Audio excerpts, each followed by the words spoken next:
আজ বাড়িতে রান্না হচ্ছে চিংড়ি মাছের কারি। চিংড়ি মাছের কারি নামটা শুনে মনে হচ্ছে খুব জটিল রান্না বলো, কিন্তু এই রান্নাটা এতটাই সহজ, একবার না করলে কখনোই বুঝতে পারবে না। প্রথমে এই বাটাটাই হচ্ছে সব থেকে বড় কাজ। জিরে আর শুকনো লঙ্কাটা বাটা হয়ে গেছে মানে রান্নার আমাদের 90% কাজই হয়ে গেছে। এবার ওই বাটা মশলাটার মধ্যে চিংড়ি মাছ আর পরিমিত লবণ আর হলুদে ভালো করে মাখিয়ে রেখে দিয়েছি।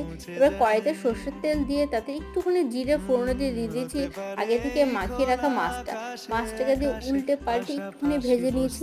মাছটা যখনই হালকা ভাজা হয়ে গেছে তখনই আগেতে বাটি ধোয়া জলটা দিয়ে ঝোল ভালো করে ফুটিয়ে নিচ্ছি। ঝোল যখন ফুটে দেখবে অর্ধেক হয়ে গেছে আর তেল ছেড়ে দিয়েছে, তখনই বুঝবে যে রান্না আমাদের হয়ে গেছে।